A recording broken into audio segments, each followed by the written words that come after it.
गुरुर्ब्रह्मा गुरुर्विष्णु गुरुर्देवो महेश्वरा गुरुर्साक्षात् परब्रह्म तस्मै श्री गुरुवे नमः।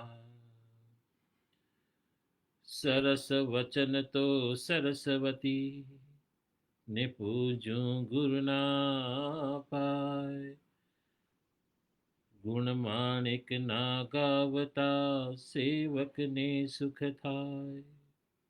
मणिभद्र ने पामियो सुरते रुए उषाम, रोग दुख दूर हरे प्रणमो शीश नमः।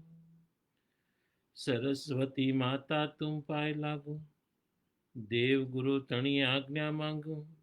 जे बगरे आप बेस जो आय वाणी कर जो सवाय, आगो पाछो जो अक्षर थाय माफ कर जो दोष जो थाय। कविजन आगण मारी श्रीमती दोष टाल जो माता सरस्वती। अखंड मंडलाकार सचेत अचेत निराकार और आकार स्वरूप स्वामी सच्चिदानंद जी एवं सिद्धाश्रम के समस्त योगी, समस्त मातृशक्ति एवं समस्त देव शक्तियों को मेरा कोटि कोटि वंदन। कल माँ भगवती के बारे में, राजराजेश्वरी त्रिपुर सुंदरी की बारे में उस गुड़ रहस्य को उजागर कर रहे थे।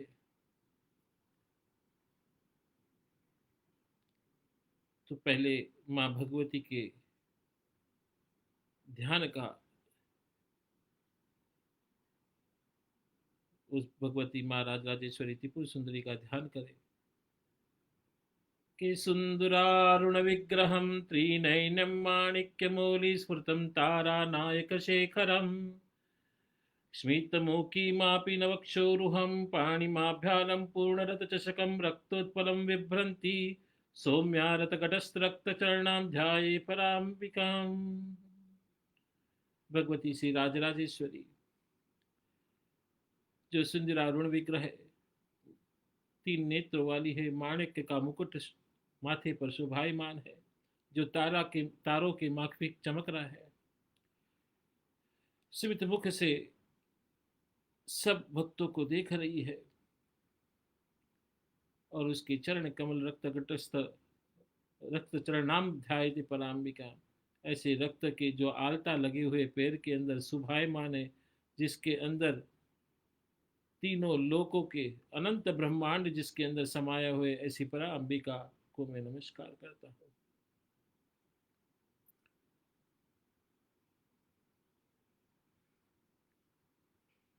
माँ भगवती त्रिपुरा सुंदरी,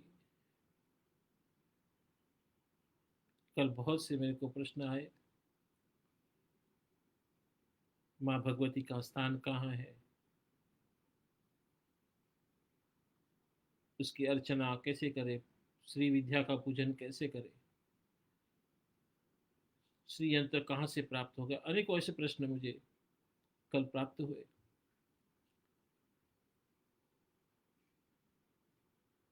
तो श्री विद्या माँ भगवती राजराजेश्वरी का मुहुलता मंदिर कहाँ पर है, बहुत कम लोग इसको जानते हैं कि भारत में सबसे छोटे प्रदेश जो त्रिपुरा के नाम से पूर्व दिशा के अंदर है, वहीं त्रिपुर सुंदरी शक्तिपीठ के रूप में वहां पर प्रसिद्ध है। 52 शक्तिपीठों में से एक शक्तिपीठ है, वो अत्यंत पवित्र तीर्थ स्थल है।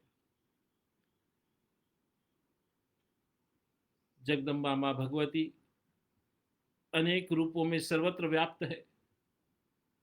समस्त ब्रह्मांड जड़ संसार देवी के प्रभाव से सजीव एवं चलायमान है। शक्ति के अभाव में तो शिव भी शव समान है। देवी के रूपों में से एक जगत प्रसिद्ध देवी राजराजेश्वरी त्रिपुर सुंदरी है। ये 10वीं विद्या में तीसरे चरण पर त्रिपुर सुंदरी के रूप में आती है। तीनों लोकों में सर्वाधिक सुंदर व सभी कर्मों को शीघ्र फल देने वाली कहलाती है माँ त्रिपुर सुंदरी। 16 कलाओं में युक्त माँ 16 वर्ष की कन्या के समान हजारों सूर्य का तेज समाहित अपने में, जिसका तेज मनुष्य तो क्या देवता भी उस तेज को देख नहीं सकते, ऐसे हजारों सूर्य का तेज अपने अंदर समाये हुए, मगर अपने भक्तों के ऊपर असीम कृपा करने वाली, मनोवांछित को पूर्ण करने वाली, धर्म अर्थ काम और मोक्ष ये तीनों पदार्थ को देने वाली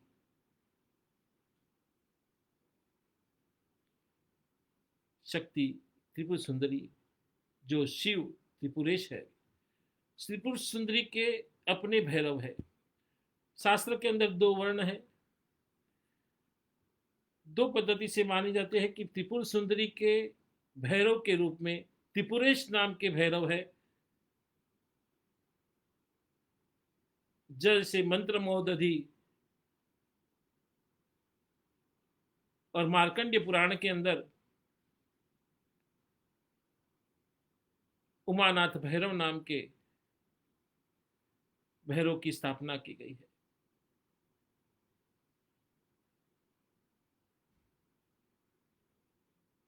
और ये त्रिपुर सुंदरी और उमानाथ भैरव, जब मां त्रिपुर सुंदरी का मंदिर त्रिपुरा के अंदर है, त्रिपुरा के अंदर भी एक उदयपुर नाम का स्थान है। उदयपुर 3 उदयपुर है इस भारतवर्ष के अंदर। एक उदयपुर राजस्थान में है, एक मध्य प्रदेश में है और एक त्रिपुरा में है। और त्रिपुरा के अंदर जो भगवती राजराजेश्वरी त्रिपुर सुंदरी का जो मंदिर है, वहां के शिव, वहां भैरव त्रिपुरेश्वर है। यहाँ भगवान शिव को त्रिपुरेश के रूप में पूजा जाता है। माता को त्रिपुरेशी के अर्धांगिनी के रूप में पूजा जाता है। कहते कि यहाँ आकर जो भी कोई सच्चे मन से प्रार्थना करता है, माँ त्रिपुर सुंदरी उसकी सभी मनोकामना को पूर्ण करती है।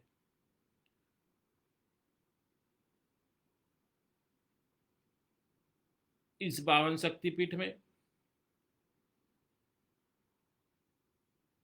एक कथा आपको बताता हूं। त्रिपुर सुंदरी जो 52 शक्तिपीठ है, आपने ये कथा तो मैंने पहले आपको सुनाई थी कि 52 शक्तिपीठ का निर्माण कहां से हुआ।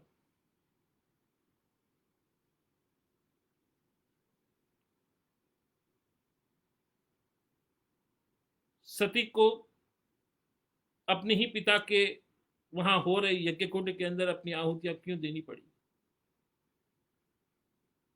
इसके पहले की जो कथा मैं आपको सुनाता हूं, छोटी सी है कथा। एक बार कामदेव और सारे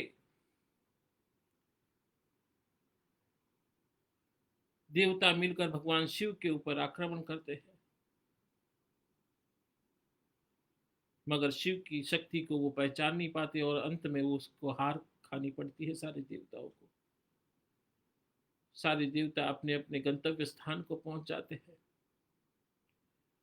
पर कामदेव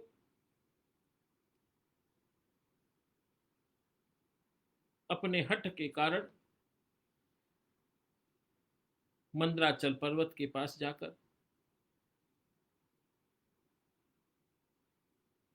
तप करने लगता है। हजारों साल की तपस्या के बाद में मां भगवती महालक्ष्मी उनको कहती है कि पुत्र, अभी तपस्या बंद कर तो तुम शिव से नहीं जीत सकते। मगर कहते हैं कि बाल हट के सामने किसकी चलती है।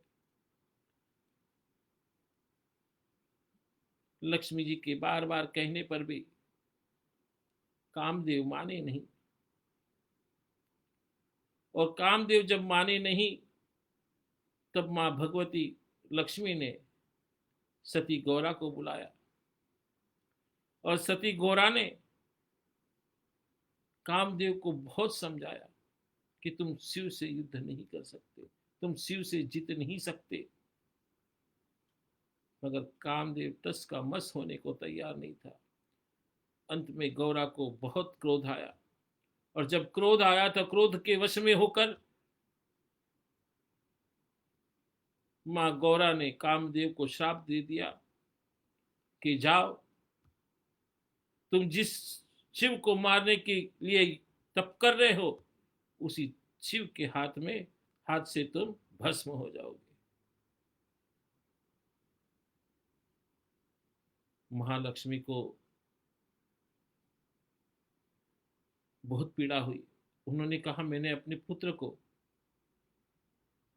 समझाने के लिए यहां पर गोरा को बुलाया और गोरा ने उसको श्राप दे दिया।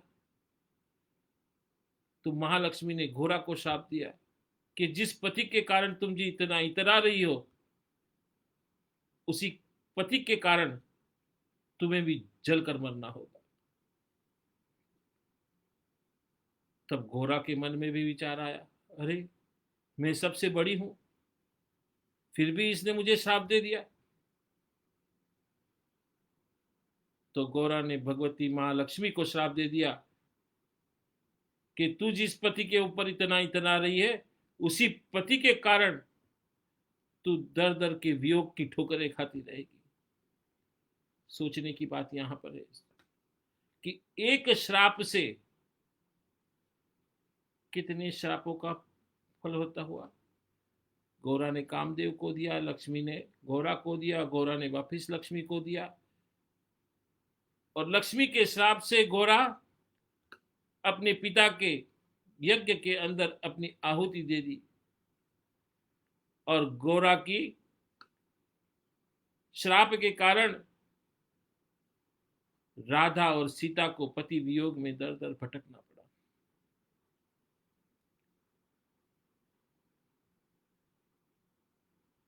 और जब कामदेव शिव के हाथ में भस्म हुए,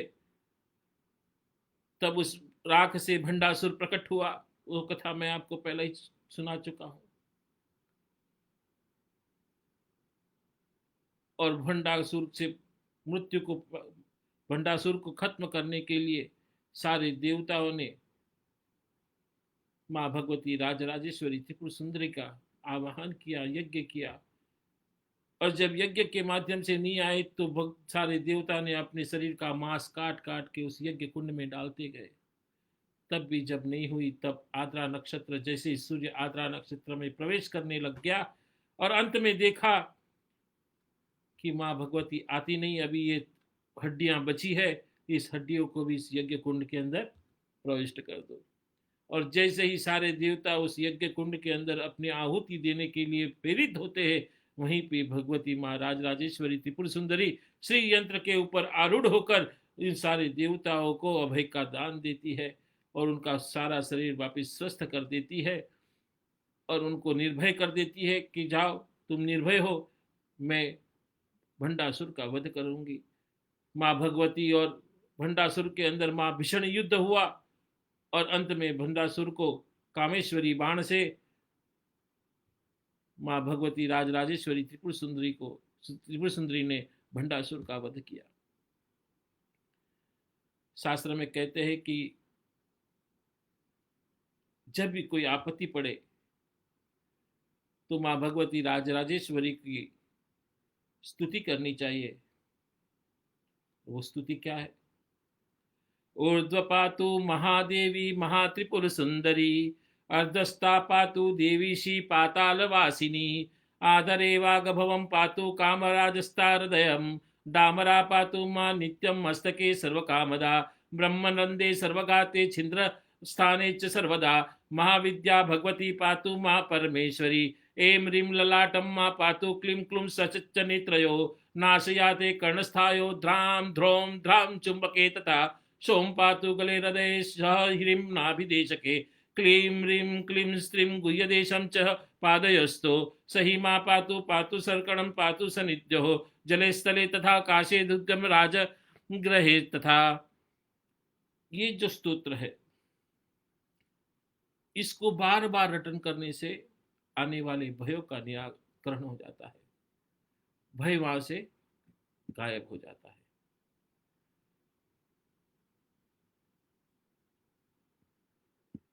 और जब भय गायब हो जाता है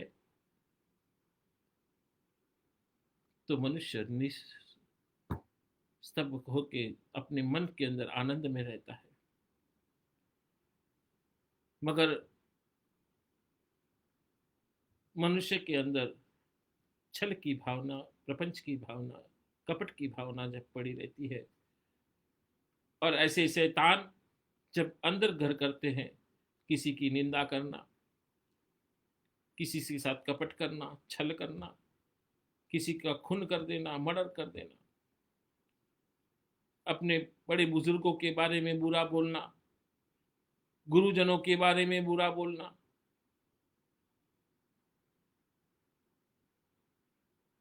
ऐसी चीजें मनुष्य को हमेशा नर्क के दरवाजे पर लाके खड़ा कर देती है। क्योंकि मनुष्य जो सोचता है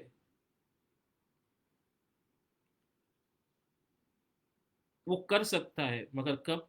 जब मस्तक शांत हो, अपने दिमाग को शांति से उसके मनन करे, चिंतन करे। चिंता नहीं करनी, चिंता से चिता जलती है और चिंतन से मोक्ष मिलता है। दोनों में फर्क है। एक छोटी सी कथा आपको इस पे सुनाता हूं मैं, कि एक गधा, गधा ही बोलूंगा मैं, कि एक गधा पेड़ से बंधा हुआ था। एक शैतान आया और उस गधे को खोल दिया। गधा मस्त होकर खेत की ओर भागा और निकला और खड़ी फसल को खराब करने लगा। और जब खड़ी फसल को खराब करने लगा तो वो खेत की जो मालकिन थी, वो किसान की जो पत्नी थी, वो गुस्से में आकर गधे को मार डाला। गधे की लाश देखकर मालिक को बहुत गुस्सा आया और उसने किसान की पत्नी को गोली मार दी।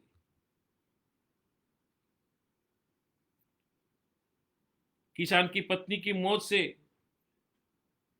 किसान को इतना गुस्सा आया कि उसने गधे के मालिक को गोली मार दी।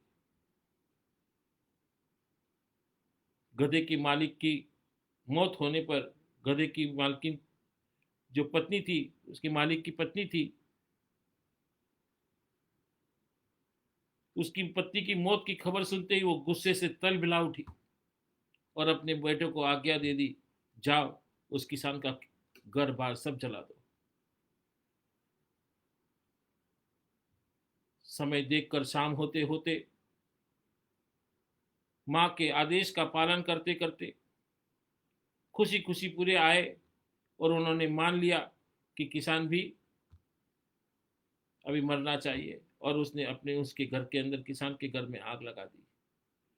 और जब आग लग गई, पूरा तहस नहस हो गया, तो उन लोगों को लगा कि किसान मर गया है, लेकिन ऐसा हुआ नहीं। किसान बच गया था। उस समय किसान घर पे नहीं था। किसान ने देखा कि पूरा घर मेरा तहस नहस हो गया है और इन लड़कों ने मेरा घर जलाया है। उसने गधे के मालिक की पत्नी और बेटे तीनों की हत्या कर दी। इसके बाद उसे पछतावा हुआ। ओह, उसने शैतान से पूछा कि यह सब नहीं होना चाहिए था, ऐसा क्यों हुआ? शैतान ने कहा, मैंने कुछ नहीं किया, मैंने सिर्फ गधे को खोला था, लेकिन तुम सब ने ऐसा रिएक्ट किया कि ओवर रिएक्ट किया और अपने अंदर के शैतान को बाहर आने दिया।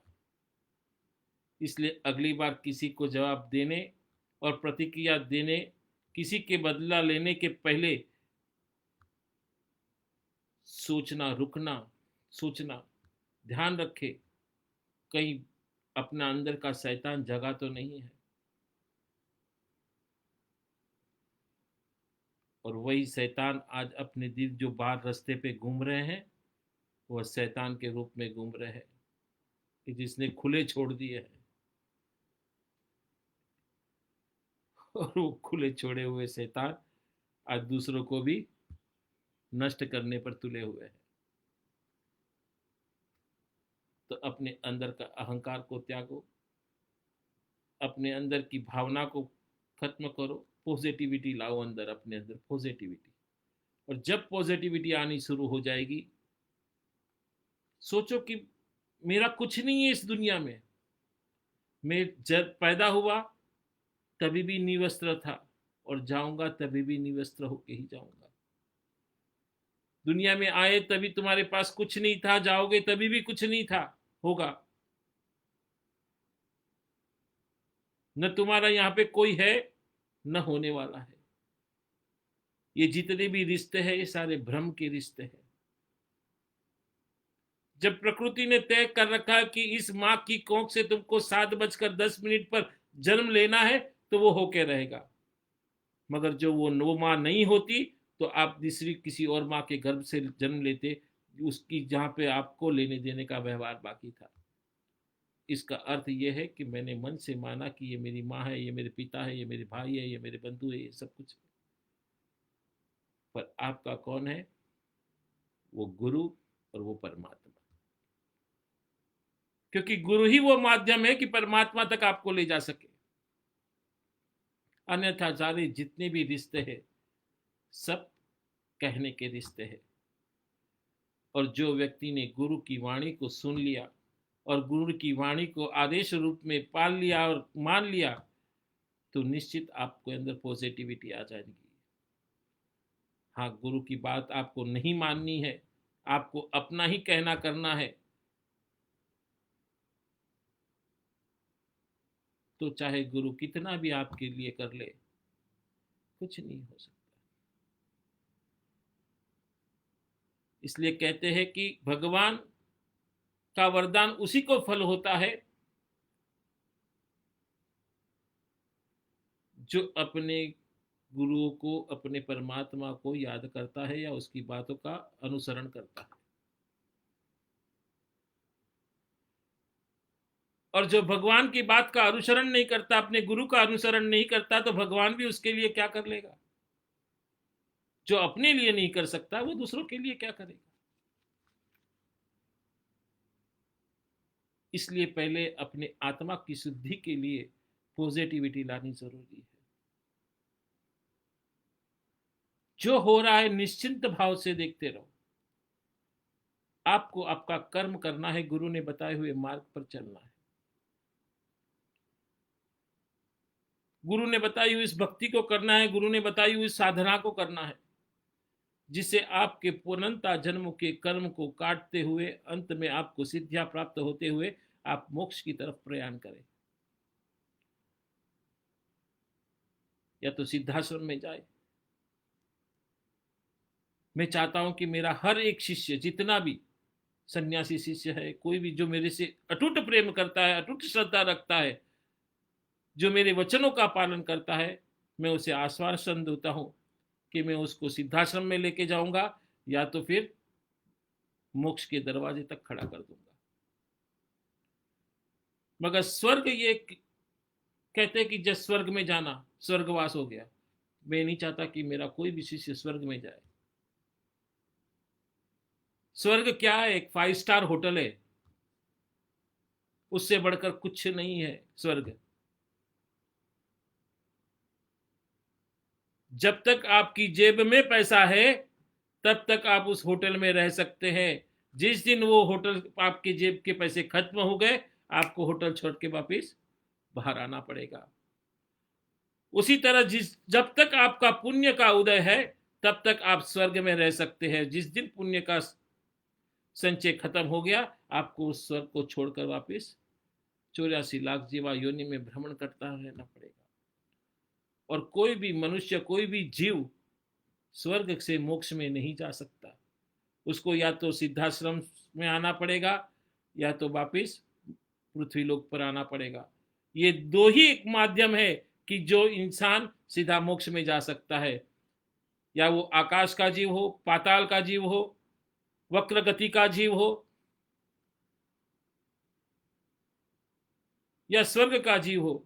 उनको जो मोक्ष में जाना है, या तो इसको पृथ्वी पर आना होगा या तो सिद्धाश्रम में आना होगा। और सिद्धाश्रम और पृथ्वी एक ऐसा माध्यम है कि यहां से सीधा इंसान मोक्ष में जा सकता है।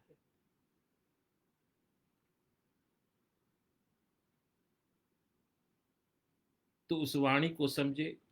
और आज ये श्री यंत्र की मैं पूजा करवा रहा हूं। आद्रा नक्षत्र है, नवरात्रि, गुप्त नवरात्रि का दिन है। और गुप्त नवरात्रि के अंदर श्री यंत्र का पूजन करना, श्री यंत्र को श्री यंत्र के मंत्र को, भगवती राजराजेश्वरी त्रिपुर सुंदरी के षोडशीय मंत्र को अपने शरीर पर धारण करना, लाखों जन्म की पुण्य का जब उदय होता है तभी वो प्राप्त होता है। मंत्र आपको किताबों में बहुत मिलेंगे, क्योंकि मैं आज आपको बता रहा हूं कि मैंने आज तक त्रिपुर सुंदरी के जितने भी यज्ञ करवाए, जितने भी अनुष्ठान करवाए, जितनी भी साधना करवाई,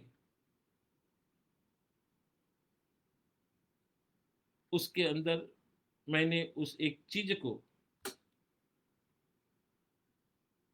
आपको नहीं बताई, क्योंकि उस चीज को, उस मंत्र को, मंत्र के अंदर एक शब्द है, उस शब्द को आपसे छुपा के रखा, क्योंकि कहीं उसका दुरुपयोग न हो। मगर आज पूरे विश्व की ऐसी परिस्थिति के कारण, क्योंकि ये विद्या उसी समय दी जाती है जब देश के अंदर या पूरी पृथ्वी पर हाहाकार मचा हो, मृत्यु अपना तांडव कर रही हो, महालक्ष्मी जब रूठ के चली जाती हो, ऐसी परिस्थिति के अंदर उस बीज मंत्र का उपयोग करके, उस श्री यंत्र को अंदर स्थापित, अपने शरीर पर स्थापित कर कर, उस माँ भगवती राजराजेश्वरी त्रिपुर सुंदरी को उस श्री यंत्र के अंदर प्रतिष्ठित कर कर आप अपने मनोकामना पूर्ण करके घर के अंदर धन, धान्य, ऐश्वर्य, लक्ष्मी, मान, प्रतिष्ठा सब प्राप्त कर सकते हैं।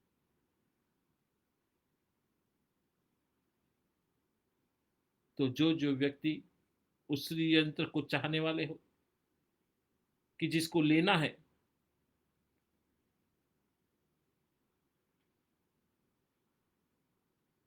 वो आश्रम के कार्यालय में अपना संपर्क करके बता दे। देश विदेश के लोग भी फोन के द्वारा अपना नाम, अपना गोत्र ये बता दे, जिसके माध्यम से संकल्प लेकर उसकी भी यंत्र की प्राण प्रतिष्ठा होगी। और उनको जूम के द्वारा, जूम ऐप के द्वारा उनको पूजा करवाई जाएगी। उनको घर के अंदर आपको विधि विधान से करने के लिए आपको मैसेज कर दिया जाएगा कि जो जो सामग्री लगेगी, यहाँ पे तो मैं करूँगा ही आपके नाम का, मगर आप भी उसमें सहभागी हो, इसलिए कुछ सामग्री आप अपने घर पे लेकर आए। और एक प्रतिमा के रूप में, आपके पास प्रतिमा नहीं है तो एक कलश के ऊपर नारियल को रखे हुए माँ भगवती का स्मरण करते हुए उस पर उस चीज को चढ़ाते हुए पूजन करें। निश्चित ही मैं आपको दावे के साथ कह सकता हूँ कि माँ भगवती राजराजेश्वरी त्रिपुर सुंदरी आपकी मनोकामना निश्चित ही पूरी करेगी। तो कल मैंने आपको यहाँ पर किया था कि मेरे ख्याल से मैंने यहाँ तक छोड़ा था कि मैंने वाराही रूप का, कि माँ का एक वाराही रूप है जो इसी पुरुषार्थ को चतुष्टय रूपी सागर में उद्धार करने वाली पुरुषार्थ चतुष्टि को ही देने वाली है, जिसे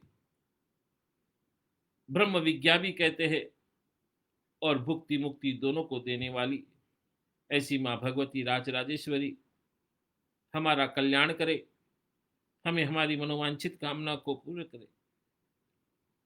यहाँ तक मैंने कल आपको मेरे ख्याल से प्रवचन यहीं से पूर्ण विराम दिया था, आज उसी को आगे चलाते हुए कि त्वदन्य पाणिभ्यामलं वददो देवं गणः सत्वमेवं नेवासी प्रकटीवराभित्याभिनयः भयातं नातु धातु फलमपि च वाञ्छितं सदिमिदिकं शरणे लोकानां तं हिं चरणावे नृपम्।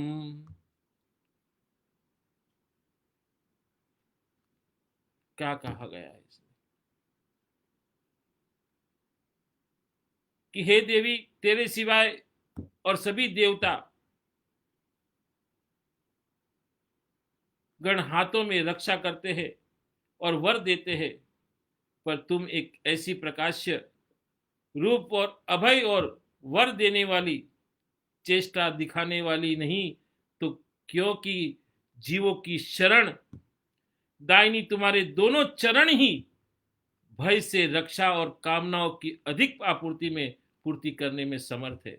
सोच लीजिए क्या कहा है यहाँ पे कि सारे स्वर्ग के जितने भी देवता है अभय मुद्रा देकर तुमको आशीर्वाद देते हैं, तुम्हारी मनोकामनाएं पूर्ति करते हैं, पर हे मां भगवती, आपके खाली चरण ही अभय से रक्षा देती है, जो डरा हुआ है उससे रक्षा करती है, और जितनी भी आपकी मनोकामना है उसका मनोकामना की पूर्ति खाली आपके उस चरण के दर्शन करने मात्र से प्राप्त हो जाती है। इसका जो मैं व्याख्यान करूं कि अन्य देवता गण से उस चित और शक्तिपूर्ण ब्रह्म से दूसरे रूपों में तात्पर्य है, क्योंकि परमा शक्ति ही एक ही है। स्वयं देवी ने कहा है एक वाहम जगत पत्रम द्वित्याह मपापरहा,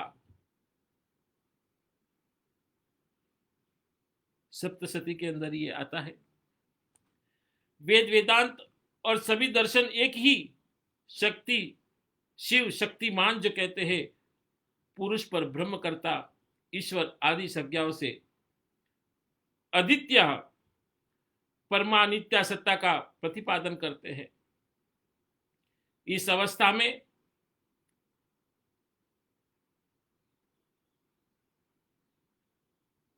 ऐसा दृष्टिकोण होता है कि द्वैत का अधमादि कार्यों से निमित्त मात्र है, अथवा उक्त वाक्य का भाव है कि सबकी एकमात्र आश्रय तुम और रूपों से अपने हाथों से वर और अभय मुद्रा दिखाती हुई अभिनय अर्थात लीला करती हो। यहां पर कहने का तात्पर्य क्या है कि जितने भी देवता है जो आशीर्वाद देते हैं, और वो आशीर्वाद देने वाला हाथ भी ये आपका लीला रूप ही है।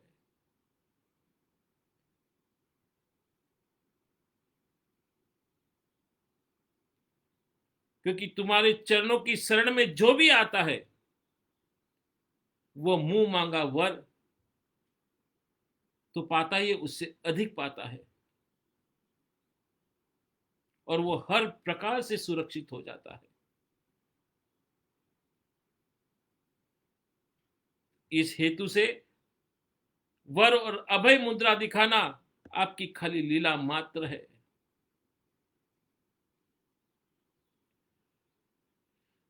इसका दूसरा भाव यह भी है कि तुम अन्य रूपों में भी भावित होने से उस प्रकार से भावुकों को अर्थात मनन को कर्ताओं को वास्तविक वर और मुक्ति न देकर उसकी तुच्छ लौकिक कामनाओं की पूर्ति कर वास्तविक शत्रु और अविज्ञा से उनकी रक्षा करने में गोचर और तुच्छ आदि भौतिक और आदि देविक आपदाओं से उन्हें बचाकर लीला करती हो, अर्थात उन्हें फुसलाती हो। अपन कैसे कि बच्चे को अपन चॉकलेट ले ले, ये काम कर दे, फुसलाते जैसे छोटे बच्चे के, तो ऐसे देवी माँ भी एक माँ है। वो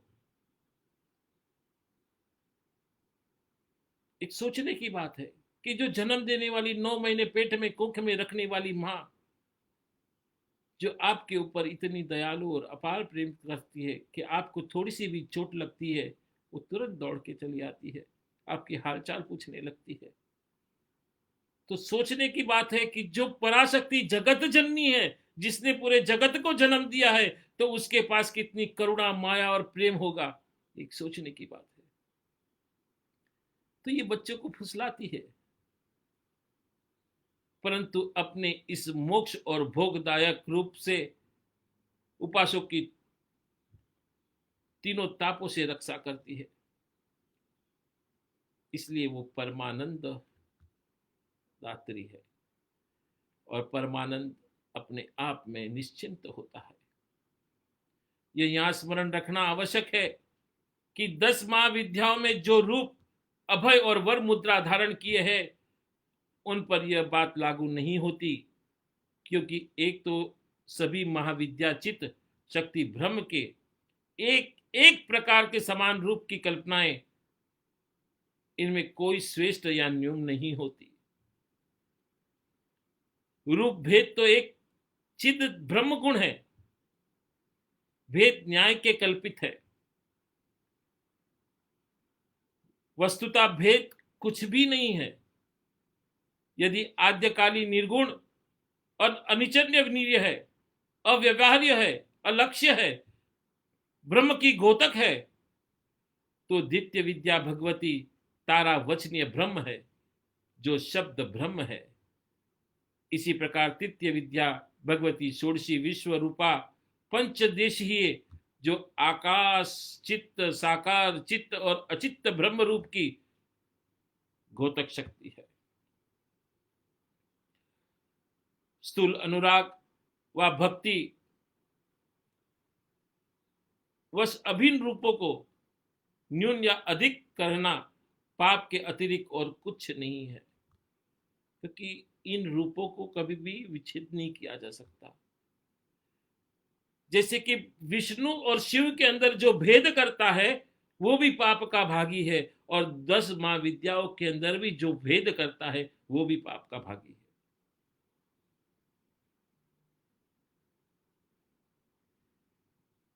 ये महापशुता मूर्खता है। और दूसरे यह तो सभी जानते ही है कि महाविद्या की क्या कथा, ब्रह्मा विष्णु महेश भी गणना देवगण में नहीं है, अर्थात ये तक देवगण से परे है। देवगण का स्थान वस्तुतः अति तुच्छ है। देवराज इंद्र ही महत्ता के ज्ञान से उनके अधीनस्थ देवगण की महत्ता का पता लग जाता है। प्रत्येक जीव एक बार पुण्य बल से इंद्र बनता है और फिर भव चक्र में जन्म लेकर तिर्यंच योनियों में भी जन्म लेता है। तब महाविद्या की श्रेष्ठता सहज ही अनुभव हो जाती है। ये पद बाला के रूप में एम क्लीम सोम मंत्र का धार है, श्री यंत्र का उद्धार है। इसका संक्षेप में यह अर्थ है कि वाक शक्ति वेद और शास्त्र द्वारा प्रतिपादित प्रत्येक आत्मा का ब्रह्म का घोतक है, और काम शक्ति आत्मा का गोचर अखंडकार वृत्ति का घोतक है, और शक्ति बीज मोक्ष साधना का घोतक है। तो तंत्र राज में इसकी व्याख्या बहुत पूर्ण रूप से दी गई है।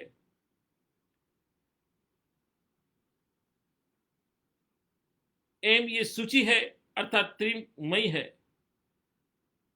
तो क्लीम वाचक है, तो रूप पंचक का कारण है, और सोम विश्वात्म का बोध होता है।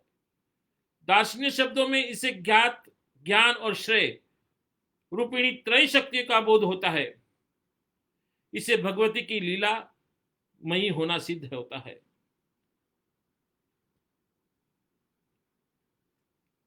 अतः ये तीनों बीज मंत्र अलग अलग साधना की विधि प्रकाशित है। ये गुरुगम्य से जाना जा सकता है कि कौन सी बीज मंत्र को उस स्तोत्र मंत्र के अंदर स्थापित करना है, जिससे मैं उस श्री यंत्र को ज्यादा चैतन्य कर सकूं। मेरा जीवन तो सफल हो मेरी आने वाली पीढ़ियां भी सफल हो। और जिसके घर के अंदर जो इस वर्ष में जो श्री यंत्र की प्रतिष्ठा करवाऊंगा, जो पूजन करवाऊंगा, उसके अंतर जो बीज मंत्र को अर्पित करूंगा, उनके यहाँ जो ये बीज मंत्र वाला यंत्र पड़ा होगा, मैं आपको सही कहता हूं कि जब तक उसके घर के अंदर वो श्री यंत्र पड़ा रहेगा, तब तक उस व्यक्ति को पीछे मुड़ कर देखने की कभी आवश्यकता नहीं होगी।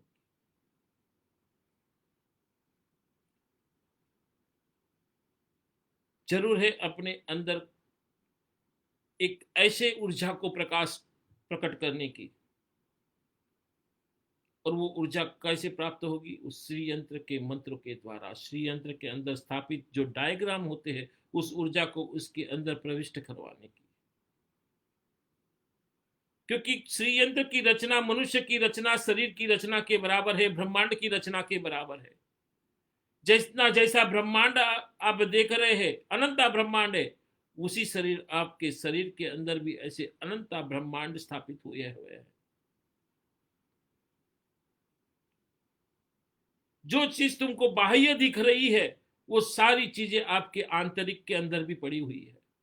जरूर है उसको देखने की, और उस ऊर्जा को प्राप्त करने के लिए, उसको देखने के लिए सबसे श्रेष्ठ यंत्रों का राजा कहा गया है तो श्री यंत्र को कहा गया है। मां भगवती राज राजेश्वरी त्रिपुर सुंदरी के उस स्मरण को कहा गया है, जो बीज रूप के अंदर, 16 बीज रूप के अंदर उसको प्रतिष्ठित किया गया है।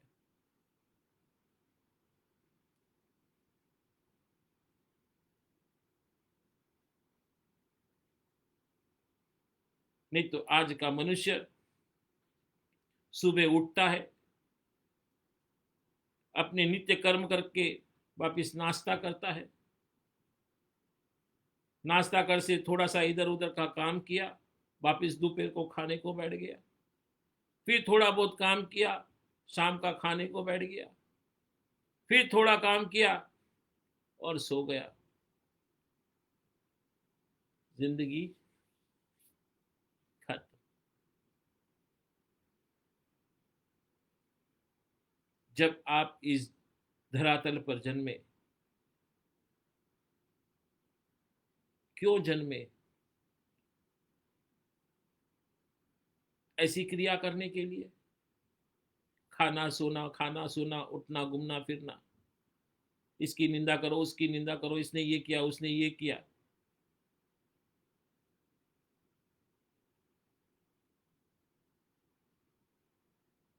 अरे कभी कभी शर्म आती है मुझे आपका गुरु कहने पे। आप गुरु दीक्षा तो ले ली, मगर गुरु मंत्र तक नहीं करते। कहां से उस भगवती के दर्शन आपको प्राप्त हो जाएंगे? कितने सन्यासी ऐसे कि सन्यास का जो मंत्र दिया है, वो सन्यास का मंत्र तक नहीं करते, न 3 टाइम की संध्या करते हैं। कहां से उसको ज्ञान प्रकट हो जाएगा? गुरु ने दिए हुए मंत्र की माला तक नहीं करते, तो कैसे मैं उनकी रक्षा कर पाऊंगा? मुझे जो देगा, प्रकृति का नियम है, जो देगा वही पाएगा।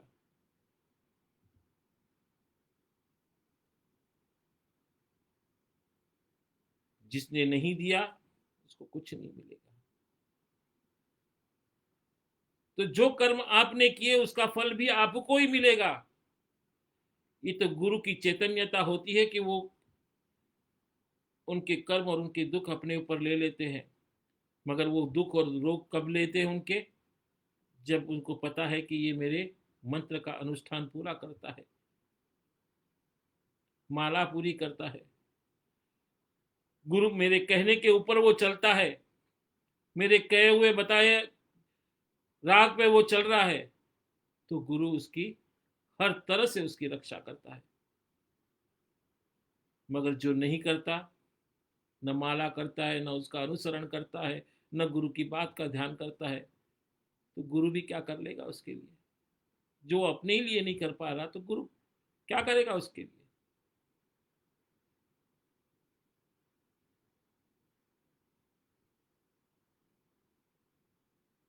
इसलिए कह रहा हूं कि अपने उस मन की ऊर्जा को जगाने के लिए, अपने अंदर उस ज्ञान को प्रकट करने के लिए आप माला अनुष्ठान और करें। और ये जो श्री यंत्र में जो आपको यहाँ पे प्रदान करूंगा अभी, जो आद्रा नक्षत्र 22 तारीख से शुरू हो रही और 30 तारीख को खत्म होगी, इसके अंदर सांकल्य की आहुति होगी, आम की आहुति होगी, अंगूर की आहुति होगी, कटहल की आहुति होगी, खीर की आहुति होगी, पंचमेवे की आहुतियां होगी। ऐसी आहुति, अलग अलग प्रकार की आहुति देखकर वो एक ऊर्जा प्राप्त तैयार की जाएगी और वही ऊर्जा के माध्यम उस श्री यंत्र के अंदर स्थापित की जाएगी, जिसे आपको राजद्वार से, प्रजाद्वार से यशो विजय की लाभ प्राप्ति होती है। और जो रोज नित्य उस श्री यंत्र के दर्शन कर कर उसका बीज मंत्र की एक माला करते हैं, तो शास्त्रकारों और वेद और मेरा अनुभव ये कहता है कि वो पूरब का हो, दक्षिण का हो, पश्चिम का हो, या उत्तर का हो, या आकाश का हो, या पाताल का हो, सारे जीव उसके वश में रहते हैं।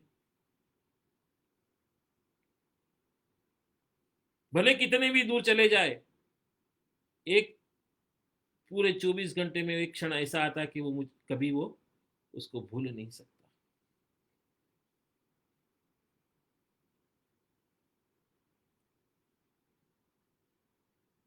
तो मैं इस प्रवचन को आगे ले जाता हूं कि हरिस्तवामाराध्यं प्रणतं जन सौभाग्य जनिनम पुरा नारी भूत्वा पुरा रिपुमपि हम क्षोभमनं यतः स्मरोऽपि त्वा नत्या रतिनयनं लेहम्येव पुषः मणिनामप्यत्यं प्रभवति नो मोहिनं महत्तामम्।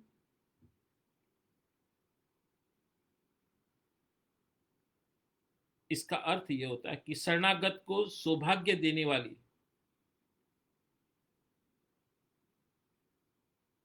तुझको पूर्व कला में हरि ने आराधना में संतुष्ट कर स्त्री का रूप धारण कर त्रिपुर नामक शिव को मोहित कर दिया था, अर्थात कामदेव की तुमको नमस्कार कर रति को भी भुलाने वाला रूप मुनि को मन मोहित कर लेता है। अभी इसकी मैं पूरी व्याख्या करूं इस स्तोत्र की और इसकी रचना की, तो लोक के प्रथम पद में विष्णु द्वारा मोहिनी मूर्ति धारण कर त्रिपुर अर्थात स्थूल, सूक्ष्म और पर अर्थात जागृत, स्वप्न और स्मृति तीनों अवस्था में परे तुर्यावस्था में पहुंच जाने वाले योगीश्वर शिव को भी मोहपास करने में उल्लेख आता है कि इसको मोहपास में भी वो बांध लेती है। भाव यही है कि हरि अपने आराधना का काम कला ज्ञान से स्त्री रूप व स्वयं जगदम्बा के रूप को प्राप्त कर सब तरह के दात्म्य को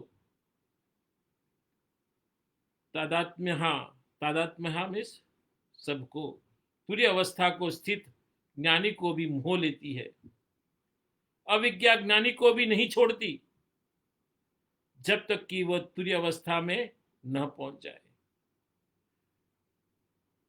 शिव से यहां अपर शिव से प्राप्त है, अपर शिव, वैसे ही विष्णु से ब्रह्म से नहीं किंतु पालक शक्तिमान से तात्पर्य है। दूसरे पद में समस्त और रति का उल्लेख है। यह स्मर्व का काम देव कामेश्वर के अतिरिक्त है, जो पर कामदेव है, अपर कामदेव नहीं। काम व वासना को दो प्रकार की होती है, वांछनीय और अवांछनीय। कामेश्वर से शुद्ध वासना से वासना के देने वाले को तात्पर्य है। इसको दूसरे शब्दों में विमर्श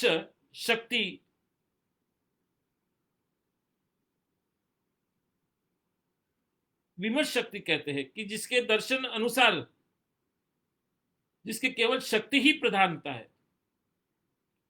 और रति से कामेश्वरी प्रकाश शक्ति के तात्पर्य है। रति का अर्थ है समाधि अर्थात जीव, ब्रह्मज्ञ। नित्य कामेश्वर का नित्य कामेश्वरी को लुभाने का तात्पर्य है विमर्श से, जिससे रति का समाधि की प्राप्ति होती है। शिव शक्ति अर्थात आत्मा परमात्मा के योग को रति कहते हैं। यही काम कला भावना है और हम और शाह का योग रति है। इस पूरे वाक्य को आप कम से कम 5 बार 10 बार सुनो, आपको समझ आ जाएगी कि कितने गूढ़ रहस्यों को मैंने आपको उजागर किया। क्योंकि मेरी भाषा इसमें थोड़ी क्लिष्ट मैंने जरूर डाली है, इसलिए क्लिष्ट डाली है कि इस शब्दों को, ये चीजें ऐसी है इसमें शक्तियों में, कि आप उस शक्ति को जो अपने शरीर के ऊपर समझ लेंगे तो आपको भी उस ज्ञान की, उस पराशक्ति की, राजराजेश्वरी की शक्तियों का अनुभव हो जाएगा। इस श्लोक के माध्यम से मैं यह कहना चाहता हूं कि साध्य और सिद्धासन विद्या अंतलक्ष्य रूप से निहित है। यह ही रीम क्लीम ब्लेम बीजों का उद्धार वचन है। हरि शब्द से और जन्नी से ई, हिरीम स्मर का काम से और काम बीच क्लोम, व पुष्पा से व, लेह शब्द से ले और मुनि नाम से अनुस्वारित होते हिरीम, क्लोम और ब्लेम विद्या बनती है। और ये सारी विद्याएं भगवती श्री राजराजेश्वरी त्रिपुर सुंदरी की अधिष्ठिता देवी है। मगर मूलतः बीज मंत्र राजराजेश्वरी त्रिपुर सुंदरी का जो बीज मंत्र कहा गया है, यहां पर श्रीम कहा गया है। श्रीम मंत्र ये लक्ष्मी में भी उपयोग होता है और राजराजेश्वरी त्रिपुर सुंदरी के अंदर भी होता है। जब मैंने जिसे पहले बताया कि कामेश्वर और रति और इसके अंदर का अनुसार आप जो भगवती राजराजेश्वरी की त्रिपुर सुंदरी का पूरा पिक्चर देखेंगे कि पंच प्रेतासन के ऊपर आरूढ़ है, कि महाशिव कामेश्वर के ऊपर वो अपनी उसकी नाभि कमल के ऊपर विराजमान है।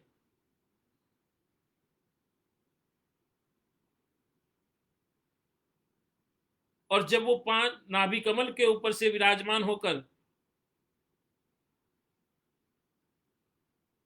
उस सिद्ध आसन के ऊपर विराजती है, तब वो अनंत करोड़ों युग तक समाधि अवस्था में होती है। और ऐसी ही एक बार समाधि अवस्था में होने के कारण सरस्वती और महालक्ष्मी ये दोनों भगवती राजराजेश्वरी त्रिपुर सुंदरी को चामर से हवा दे रही थी। मगर भगवती महालक्ष्मी की त्रिपुर सुंदरी के प्रति ज्यादा आस्था थी, तो उन्होंने एक पैर पर खड़ी होकर भगवती राजराजेश्वरी त्रिपुर सुंदरी को चामर से डोलाती रही। और जब भगवती अपनी ध्यान अवस्था से जब जागी, तब देखा कि भगवती महालक्ष्मी एक पैर पर खड़े होकर मुझे चामर डोला रही थी। तभी राजराजेश्वरी त्रिपुर सुंदरी ने अपना प्रिय जो बीज मंत्र था श्रीम, ये श्रीम मंत्र लक्ष्मी को प्रदान किया। और जिस दिन लक्ष्मी को ये प्रदान किया, तो आप कभी भी देखते होंगे कि हर व्यक्ति के आगे श्री मान लगाया जाता है कि आप लक्ष्मी के पुत्र हो। तो ये श्री की प्रथा वहां से चली कि, मगर मूलतः ये बीज मंत्र भगवती राजराजेश्वरी त्रिपुर सुंदरी का है।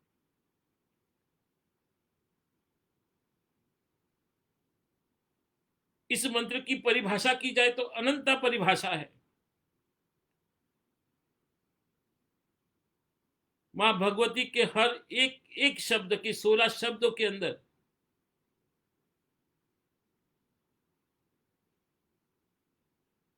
अनंता युगों की जिसकी कोई कल्पना भी नहीं कर सकता, इतने गूढ़ रहस्य उसके अंदर भरे पड़े। एक एक शब्द की व्याख्या करे तो कम से कम एक एक महीना तक लग सकता है, मगर उसको उस मंत्र का ज्ञाता होना जरूरी है। कि जैसे मैं बहुत से लोगों को अभी मैं जिस तरह से मैं अभी यहाँ पे प्रवचन दे रहा हूँ, बहुत से लोगों को पल्ले नहीं पड़ा होगा, मगर जो मंत्र साधना में हमेशा लीन रहने वाले, मंत्र को जानने वाले, साधना को जानने वाले होंगे, वो इन सारे शब्दों को बार बार इस मेरे प्रवचन को सुनेंगे तो वो जान जाएंगे कि गुरुदेव ने कितनी बड़ी बात कह दी। जो आज तक गुप्त रखी जा रही है उस बात को आपके सामने रखा जा रहा है।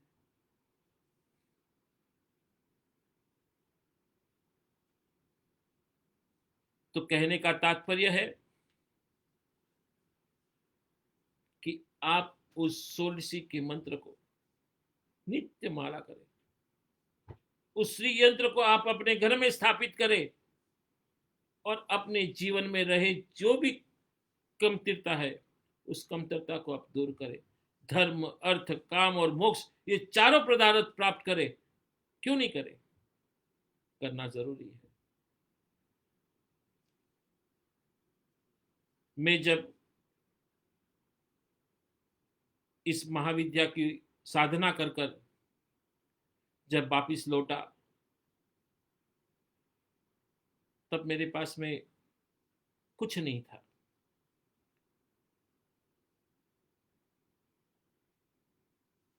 खाली आश्रम की एक 3 एकड़ की भूमि थी, जिसका पैसा और भी देना बाकी था जो जमीन मालिक को। मगर जब ये अनुष्ठान कर कर माँ भगवती का पूर्ण आशीर्वाद प्राप्त कर कर मैं वापिस जब वसई लौटा, और लौटने के बाद में जहां आज कृष्ण भगवान की जो प्रतिमा लगी हुई है जो कुंड के पास में, वहीं पर मैंने भगवती राज राजेश्वरी त्रिपुर सुंदरी का महायज्ञ किया। और उस महायज्ञ के अंदर 9 दिन यज्ञ चला, और उस महायज्ञ के अंदर मेरे पास जो भी सामर्थ्य के हिसाब से मैंने आहुतियां डाली, और वो आहुति करके मैंने श्री यंत्र को वहां पर सिद्ध किया। और जब सिद्ध कर कर उसको जब आश्रम में स्थापित किया, तो आज आप ही देख रहे हैं, वसई के अंदर, वाड़ा के अंदर, ऋषिकेश के अंदर, गुल्लर के अंदर, बद्रीनाथ के अंदर, पांडुकेश्वर के अंदर, नेपाल के अंदर, अमेरिका के अंदर अनेक आश्रम में इतने बड़े बड़े अनुष्ठान किए जिसकी आज कल्पना भी कोई लोग नहीं कर सकता। इतने भी दान पुण्य करते रहे। ये किसकी माया है? उसी श्री यंत्र की माया है। तो मैं भी चाहता हूं कि मेरा हर एक भक्त जो मुझे प्यार करता है वो भी ऐसा ही श्रद्धाढ़ बने, अपने जीवन में ऐश्वर्य को प्राप्त करे, उस ज्ञान को प्राप्त करे, और अंत में जब इस शरीर को छोड़ने का समय आए तो ये आत्मा उस मोक्ष को भी प्राप्त करे।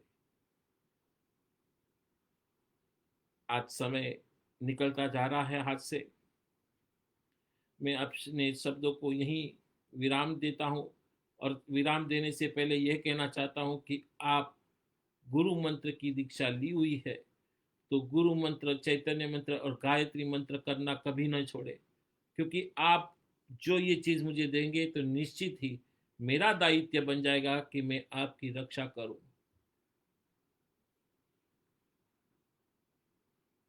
जो आप नहीं दे सकते तो ये अपेक्षा भी मत रखना कि गुरुजी मेरा कुछ कर देंगे। कुछ नहीं कर सकता।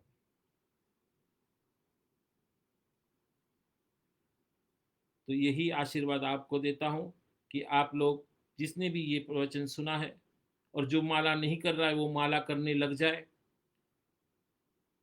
माँ भगवती के उस चरण को ध्यान करते हुए मैं आपको आशीर्वाद देता हूँ कि आप हमेशा स्वस्थ रहे, निरोगी रहे, धन धान्य से परिपूर्ण रहे